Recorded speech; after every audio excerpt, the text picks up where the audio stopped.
दरपुर नामक गांव में शूरवीर नाम के एक राजा रहते थे। वह अपने गांव वालों की बहुत ही अच्छे से सेवा करते थे। राजा की प्रजा भी उनसे बहुत प्रेम करती थी। एक दिन राजा अपने मंत्री से पूछते हैं, मंत्री जी क्या खबर है? हमारे राज्य की मंत्री जी बताते हैं, महाराज गांव में सब कुछ ठीक चल रहा है। गांव में किसी को कोई भी परेशानी का सामना नहीं करना पड़ रहा है। आपने सबकी समस्या दूर कर दी है। राजा मंत्री की बात सुनकर बहुत खुश होते हैं और फिर मंत्री से कहते हैं, मंत्री जी आज हम राज्य के दौरे पर खुद जाना चाहते हैं। आप चलने की तैयारी कीजिए। जी महाराज। जैसी आपकी इच्छा। राजा मंत्री जी के साथ गांव के दौरे पर निकल जाते हैं। राज्य का दौरा करते समय वह एक नदी के किनारे रुकते हैं। तभी वह देखते हैं कि एक लड़की नदी में डूब रही है और आवाज लगा रही है, बचाओ बचाओ कोई, मुझे बचाओ, मैं डूब रही हूँ, कोई मेरी मदद करो। राजा अपने मंत्री से कहते हैं, मंत्री जी वह लड़की पानी में डूब रही है। हमें उसे बचाने के लिए कोई योजना बनानी चाहिए, वरना वह इस नदी में डूबकर मर जाएगी महाराज। मैं पास से ही किसी रस्सी या लकड़ी ढूंढ कर लाता हूँ, जिसके सहारे इस लड़की की जान बच सके।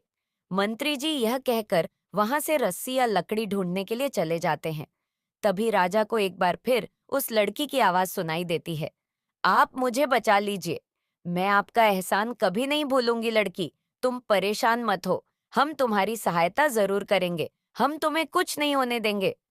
राजा यह कहते हुए उस नदी में छलांग लगा देते हैं और उस लड़की को बचा लेते हैं। लड़की कहती है, आपका बहुत बहुत धन्यवाद। आपने जो मेरे लिए किया, इसके लिए मैं सदा आपकी आभारी रहूंगी राजा। यह सुनकर मुस्कुराते हुए कहते हैं, इसमें एहसान वाली कोई बात नहीं है। अगर आपकी जगह कोई और भी होता, तो मैं उसकी भी इसी तरह से जान बचाता है। यह तो मेरा कर्तव्य है कि मैं अपने राज्य के हर व्यक्ति की सेवा करूं। अब आप बताइए कि आप कौन हो और यहाँ क्या कर रही है? लड़की बताती है, हम आपके पड़ोसी राज्य के राजा आर्यवीर की पुत्री राजकुमारी कर्णिका हूँ। मैं यहाँ घूमने आई थी, मगर मैं इस जगह पर गुम हो गई और मेरे सारे साथी मुझसे बिछड़ गए, जिन्हें ढूंढते ढूंढते मैं यहाँ आ गई। मुझे प्यास लगी थी, इसलिए मैं नदी के पास पानी पीने लगी, लेकिन अचानक से मेरा पैर फिसल गया और मैं इस नदी में गिर गई। राजकुमारी राजा को अपने साथ होने वाली सारी घटना बता देती है, जिसे सुनकर राजा राजकुमारी से कहते हैं, आप हमारे मेहमान हैं राजकुमारी, इसलिए मैं खुद आपको आपके राज्य छोड़कर आऊंगा। राजा यह कहकर राजकुमारी को सही सलामत उनके राज्य पहुंचा देते हैं। राजा की दरिया दिल्ली को देखकर राजकुमारी और उनके पिता राजा बहुत प्रसन्न होते हैं। कुछ दिनों बाद राजा अपने मित्र से कहते हैं, बहुत दिन हो गए मंत्री जी, मैं शिकार नहीं किया। आज मैं शिकार पर जाना चाहता हूँ। आप हमारे चलने का इंतजाम कीजिए। मंत्री जी कहते हैं, जैसी आपकी आज्ञा महाराज, मैं अभी चलने का बंदोबस्त करता हूँ। कुछ देर बाद राजा मंत्री के साथ शिकार पर जंगल की तरफ निकल जाते हैं। काफी देर भटकने के बाद भी राजा को कोई शिकार नहीं मिलता है। तो राजा मंत्री से कहते हैं, आज तो कोई जंगली जानवर ही नहीं दिख रहा है। लगता है हम गलत समय पर आ गए हैं। मंत्री जी बोलते हैं, सही कहा आपने महाराज। आज तो सच में सारा जंगल खाली पड़ा है। लगता है सब सो रहे हैं। अभी राजा और मंत्री आपस में बात कर ही रहे थे कि तभी राजा को जंगल में एक हिरण भागता हुआ दिखाई देता है। मंत्री जी वह रहा शिकार राजा, ये कहकर अपने कमान से तीर निकाल कर मारते हैं, जो कि हिरण की जगह पेड़ के पीछे बैठे एक तपस्वी को लग जाता है। तपस्वी क्रोध में कहते हैं, मूर्ख तो नहीं है, क्या किया तूने, मेरा शिकार किया। राजा हाथ जोड़कर तपस्वी से कहते हैं, यह तपस्वी मुझे माफ कर दीजिए। ये तीर मैंने आप पर नहीं चलाया था, बल्कि मेरी गलती की वजह से आपको लग गया।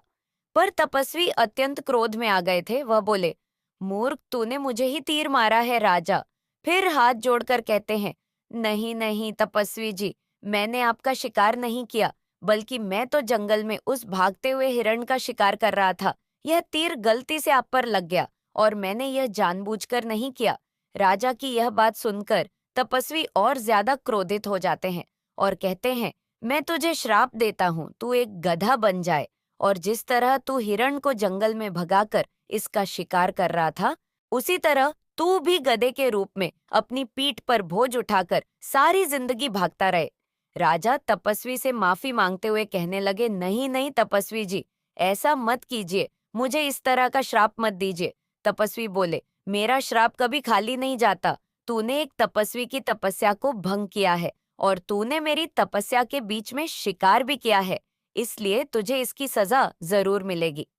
राजा तपस्वी बाबा से माफी मांग रहे थे कि तभी मंत्री जी तपस्वी से कहते हैं, तपस्वी बाबा हमें माफ कर दीजिए, लेकिन मैं आपको बताना चाहता हूँ कि हमारे राजा बुरे नहीं हैं, वह तो बहुत अच्छे हैं।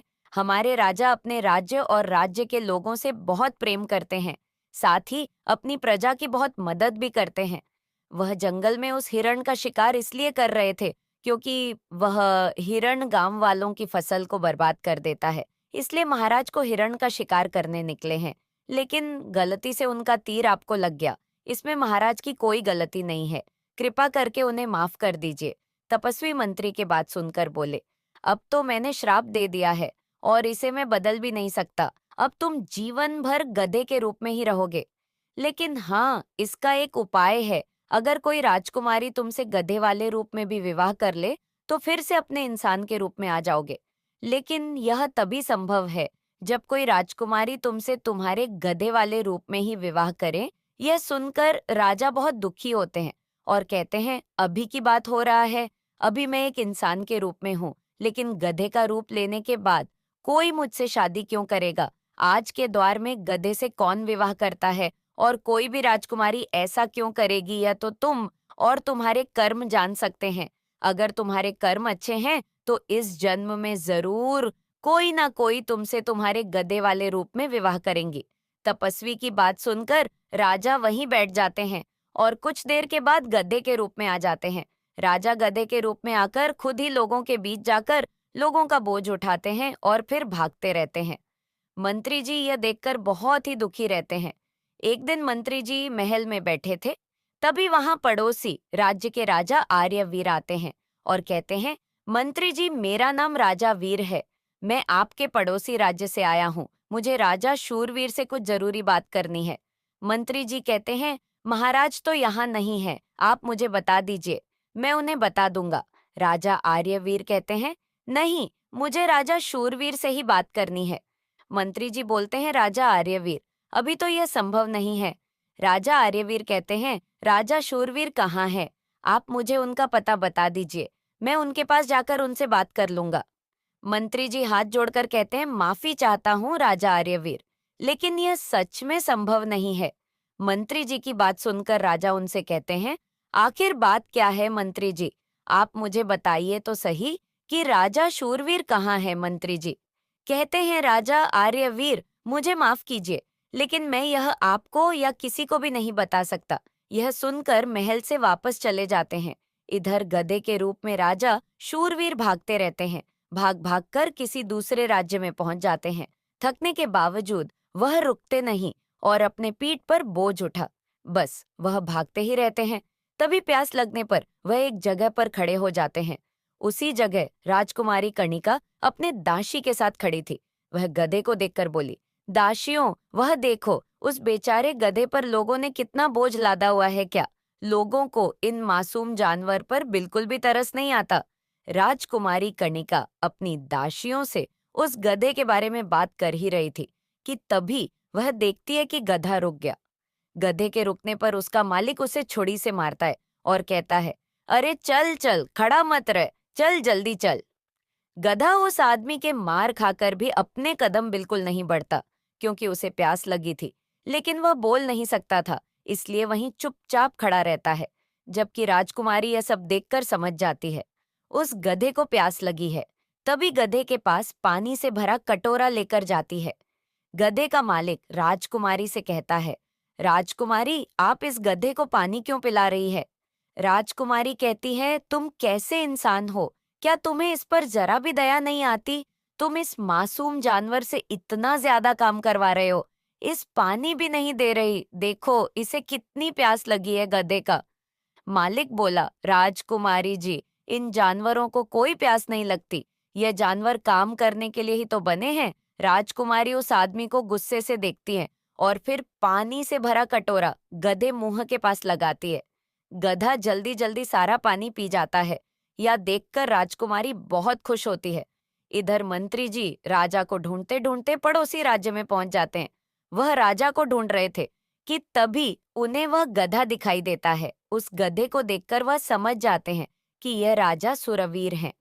उनके पास खड़ी राजकुमारी कणिका को देखकर मंत्री जी बहुत हैरान होते हैं।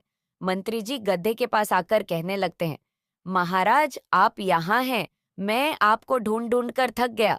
आप यहाँ कैसे चले आए राजकुमारी जी? मंत्री जी को उस गधे से इस तरह बात करते देख बहुत हैरान होती और फिर कहती हैं, आप पड़ोसी राज्य के राजा शूरवीर के मंत्री जी हैं ना? मंत्री जी कहते हैं, जी हाँ राजकुमारी, मैं सुंदरपुर राज्य के राजा शूरवीर का मंत्री हूँ। मंत्री जी से पूछती है, आप यहाँ क्या कर रहे हैं और इस गड्ढे से इस तरह बात क्यों कर रहे हैं?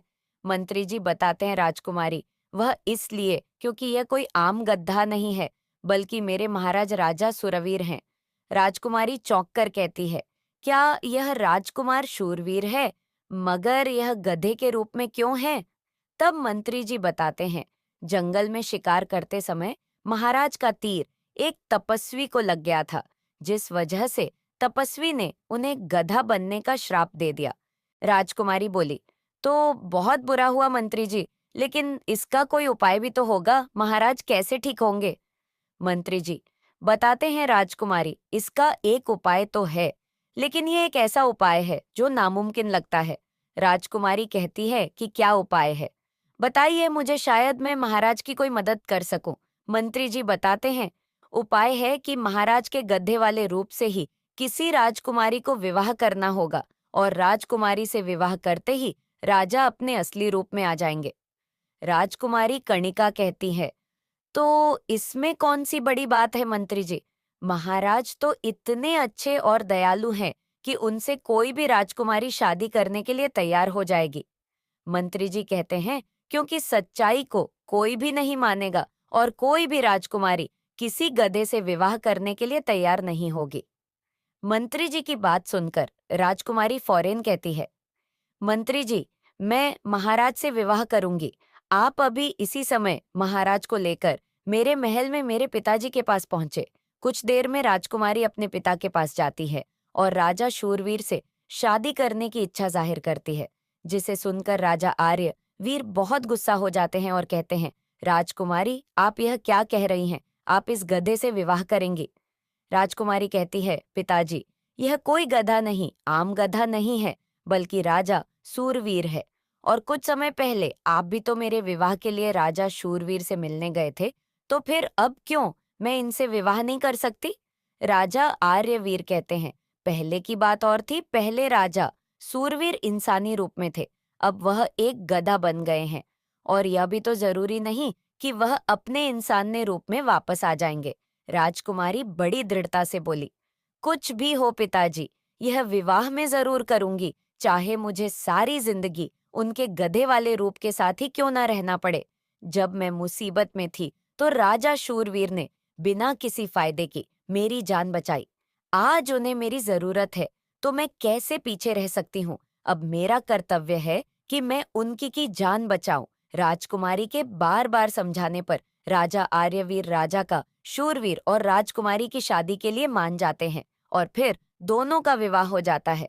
विवाह होते ही राजा अपने असली इंसानी रूप में आ जाते हैं और राजकुमारी कणिका से कहते हैं, राजकुमारी कणिका मैं आपका जिंदगी भर एहसानमंद रहूंगा। अगर आप ना होती तो शायद मैं जिंदगी भर गधे के रूप में ही अपनी पीठ पर बोझ उठाए भागता रहता है। राजकुमारी बोली, इसमें एहसान की क्या बात है महाराज, यह तो आपके पुण्य फल हैं और मैं तो आपको उसी दिन अपना दिल दे बैठी थी जिस दिन आपने मेरी जान बचाई थी। आप जैसा दयालु और दरिया दिल पति पाकर तो मैं खुद धन्य हो गई हूँ। राजकुमारी के बात सुनकर राजा के चेहरे पर मुस्कान आ जाती है। राजा को वापस इंसानी रूप में देखकर मंत्री जी और राजा आर्य वीर भी बहुत खुश हो जाते हैं। इस तरह से वहां से खुशी से फिर से अपना जीवन बिताने लगते हैं। तो दोस्तों, आपको यह कहानी कैसी लगी कमेंट बॉक्स में जरूर बताएं। अगर कहानी अच्छी लगी तो वीडियो को लाइक और सब्सक्राइब जरूर करें।